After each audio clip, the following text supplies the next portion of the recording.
Hi there. Today we'll be looking at 5 real SCPs. SCP-4680 is, well, Grigori Rasputin, and according to the Foundation, he is biologically immortal. If you're not familiar with Rasputin, he was a Russian faith healer who gained prominence in the early 1900s by befriending and aiding the imperial family, but quickly became a lightning rod for controversy and hatred due to his unorthodox religious practices, so-called loose living, and his influence over the Russian Empress during a difficult time for the country. If this sounds vaguely familiar, you may have heard a story before in song form from the ever-popular 1978 hit known as Rah Rah Rasputin. More recently, Rasputin, or SCP-4680, was captured by the Foundation, who observed that the man did not age and displays a rapid form of regenerative healing, limited only in that it cannot regrow amputated extremities.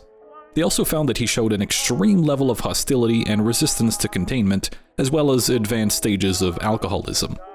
Supposedly, after Rasputin was assassinated on the 30th of December in 1916, he faked his own death using his regenerative abilities and then escaped to a small farm near Krasnoyarsk. Sometime later, he was captured by the Foundation, who found in his possession a set of journals which helped shed some light on the source of his anomaly, as well as on 4680's constant state of agitation and alcoholism. And trust me, he's got a good reason. Troubling news to report. Today I talked with the one member of the Synod who actually knows what he's doing. It would appear that all the women I've bedded have finally placed me forever away from the eyes of God. I am beyond repentance, and will face all the eternal torments of hell upon my death. To despair about this would do nothing. I must look at this problem from a pragmatic approach. Now that God has turned his back on me, I must take my salvation into my own hands. But how? Perhaps inspiration will come to me over my 5 o'clock with Nastya. Took lodging in Minsk, saw a circus freak show on the way to meet Svetlana and her 2 cousins. The indestructible man was among them. Shot, poisoned, impaled from ear to ear with a hot iron, burned, never once stopped screaming to fall down and die. This should not be possible. Snuck into the circus at night, spoke with the indestructible man. He has a name, Pyotr. Very intelligent. I thought he was another inbred vagrant subjected to humanity's instinct to point and laugh. But this was a learned student of a French university. His indestructibility was his own doing. He knows the technique. I freed him on the condition that he would share his techniques with me. This could be the breakthrough I need. The odd thing about immortality. Nobody tells you about all the migraines. Better than eternal damnation, I suppose. Yusupov and his friend invited me to their house to fail at killing me. Still, they put a lot of effort into it, so I played along. I don't like to disappoint the hosts without necessity. Woke up in the river 2 days later. Think I'll take a train east and change my name. Lay low for a while. Have I fucked anyone in Krasnoyarsk yet? Some insane Marxist book club killed my Serena and the mustachioed twit she lived with. My heart is broken. My body is tired. And I've emptied my last bottle of Madeira. In an unimaginable act of cruelty, I have been robbed of what is most precious to me in my sleep. To reclaim it is now the only thing that matters. Lord, I repent every year I have spent cheating my death. I am old, beyond what I deserve. Please, give your fallen mystic strength one last time to reclaim that which is greater than myself. Unforgivable! Nicholas, you whore! I hope Lennon skins you alive in hell. My penis is in a museum! Right. Regarding that last one, it is actually rumored that after his assassination in December 1916, Rasputin's manhood, which was said to be of considerable size, was removed, pickled, and displayed in the Museum of Erotica in St. Petersburg, where it allegedly remains to this day. Why? Well, supposedly, Rasputin may have been part of a sect who believed one was only nearest to God after reaching a state of sexual exhaustion due to a period of prolonged debauchery. So, naturally, followers of the same ideology believe that his powers came from his penis? Or something? I don't know. To me, that whole part is weirder and more anomalous than the whole immortal faith healer thing. SCP-605 is essentially the Bermuda Triangle, or at least an explanation for the strange events that occur within it. The anomaly is a gigantic living cloud formation around 200 meters in diameter. Its exact appearance varies drastically depending on whether or not it's currently active, ranging from practically invisible when dormant to an intimidating storm front when in action. 605 has been observed to move around, but always stay within the confines of a region bounded by Florida, Puerto Rico, and the Bermuda Island, otherwise known as the Bermuda Triangle. Now, aside from being a living cloud, 605's anomalous properties mainly come about in the way that it interacts with ships and aircraft that it comes across. In many ways, its behavior is similar to that of a predatory organism, tracking its prey and attempting to consume them by engulfing them in its body. This active predatory state also causes anomalous disruptions of electromagnetic fields, causing numerous issues for ships and aircraft within range. Once such a vessel is completely engulfed by SCP-605, it is, through means not yet explained, consumed, leaving absolutely no trace of the victim. The cloud will then return to its dormant state, often staying this way for years at a time. Freaky. Now, since the Foundation doesn't yet have a way to contain a giant shifting cloud or an entire region of the North Atlantic Ocean, containment procedures for this SCP mainly boil down to misinformation campaigns and feeding 605 using, allegedly, unmanned aerial vehicles, which seems to have helped reduce the number of incidents involving civilian vessels. So, if ever you were wondering what was up with all the planes and ships historically disappearing in the Bermuda Triangle, and why we sort of just stopped talking about it a while ago, there you go. Forget underwater volcano theories or whatever. No, it was a killer cloud. SCP-5153 is an asteroid approximately 13 kilometers wide, which is predicted to impact with the Earth somewhere in the USSR in 1947, and was supposed to cause an extinction-level event. Its anomalous property is that, well, it never impacted. The Foundation kept a close eye on the asteroid's movement for years, all the while preparing measures to prevent mankind's extinction, but on the day it was supposed to impact, it simply vanished. As it turns out, SCP-5153's anomalous property is that it perpetually demanifests mere moments before impact, reappearing far away in space, once again on a collision course with Earth. But this doesn't make it completely harmless. The resulting displacement of energy results in a large form of explosion called an airburst, causing significant damage to the ground beneath it. In fact, these airbursts have been attributed to a number of incidents that have occurred all across the USSR and Russia, including two notable events you might have heard of. One such event is the Tunguska incident, which occurred in 1908. The air blast that took place flattened around 2,000 square kilometers and charred a large chunk of the pine forest near the Tunguska River in central Siberia. This blast is estimated to have had a force equivalent to that of 15 megatons of TNT, and confounded scientists for a long time as no crater could be found, just a central spot that all the trees in the region seem to have fallen away from, and where even today, over 100 years later, no new trees have grown. The second event you might be familiar with is the Chelyabinsk meteor, which was seen blazing over Russia in 2013.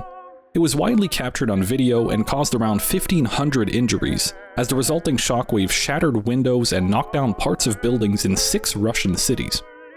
And, well, while that sucks, at least we can be grateful the thing never actually impacted, or else there's a pretty good chance none of us would be around today.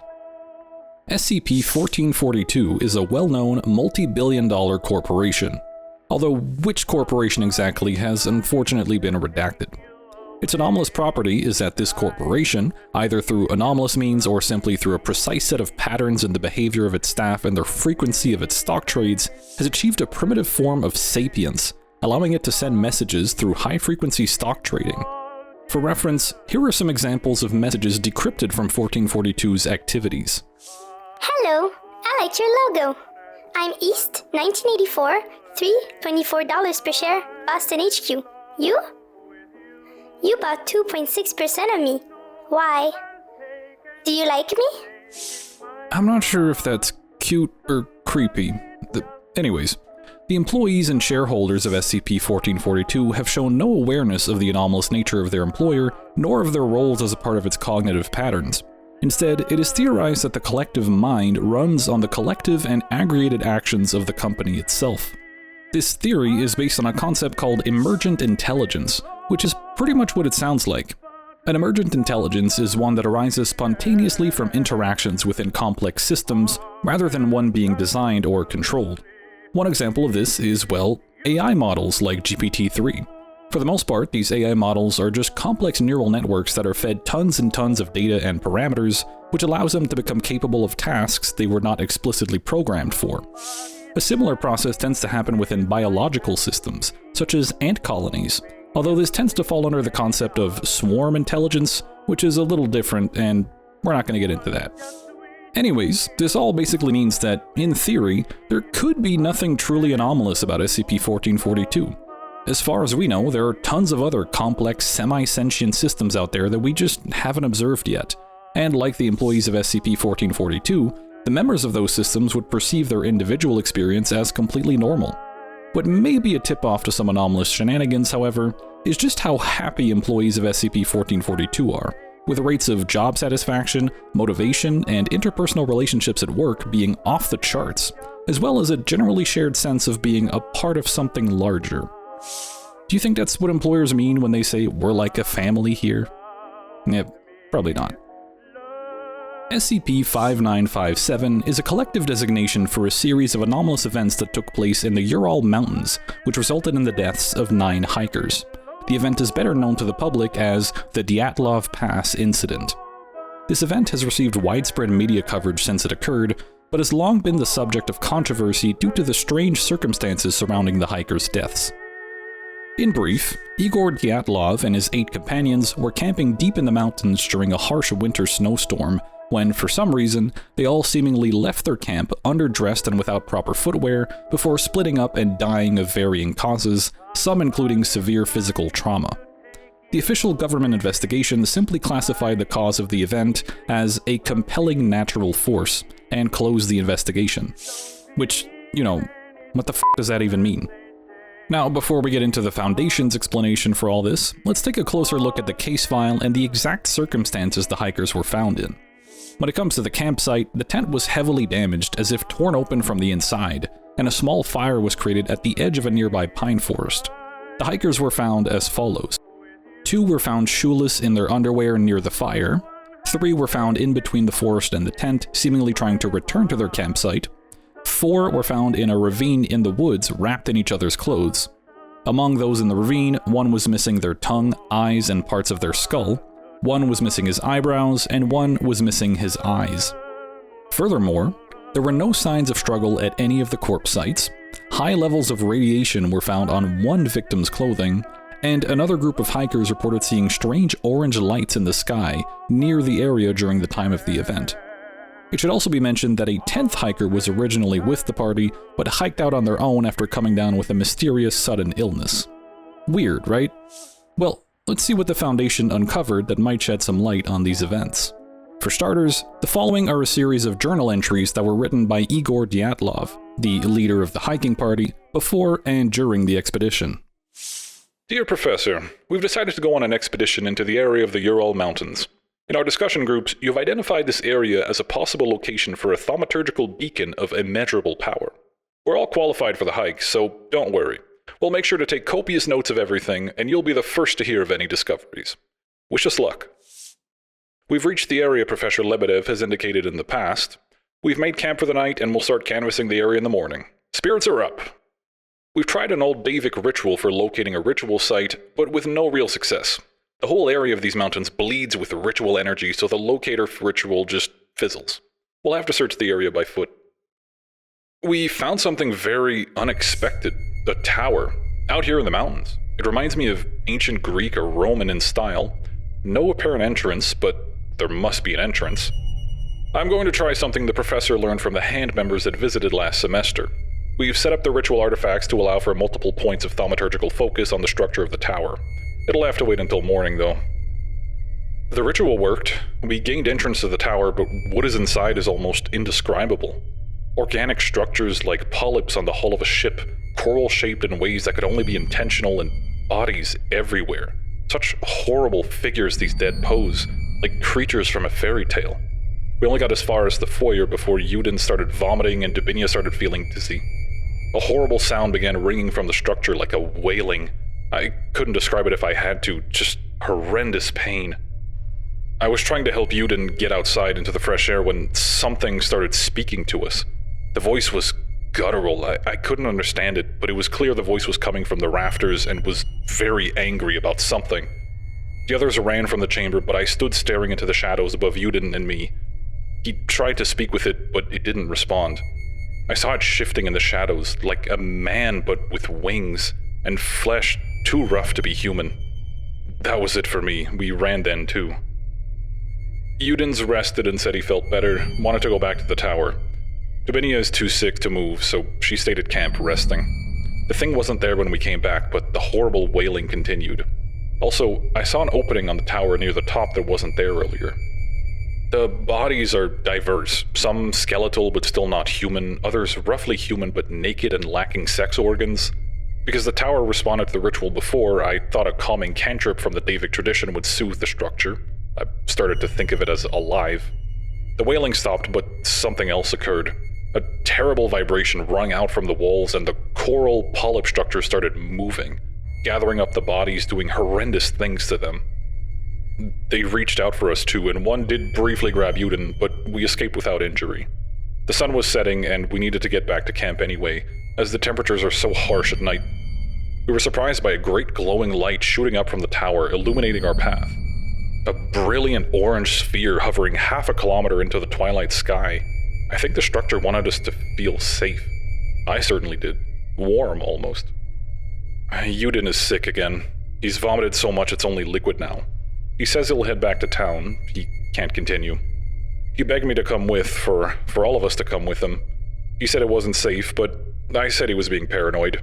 This was the discovery of a lifetime. Despite the lateness, he says he's traveling out now. The night is on us, and I insisted he stay until morning, but again, he refused. He would not stay one more night at the tower. I hope he finds his way back under its light. I've convinced the others to move the camp closer to the tower, to a mountain pass that should shield us from the cold, but in the direct warmth of the tower's light. It's shown all through the night, and we feel so much lighter. It's like the tower is welcoming us to its secrets. Dabinia feels better too. She doesn't know what happened, but she doesn't want to leave. Some of the others spent the day at the base of the tower, but I thought to keep searching the area. I thought maybe something else would be here, something to explain the tower, but no. The figures at the top of the tower remind me of the Western myth of Cupid or Hermes, winged gods sent from the heavens. Maybe that's who built the tower? I went back into the tower, and there are these bas-reliefs carved into the exposed stone, where the coral or the polyps don't cover. They show these hands reaching out to the sky, but they have 10 fingers and are holding a rock or crystal in their hands.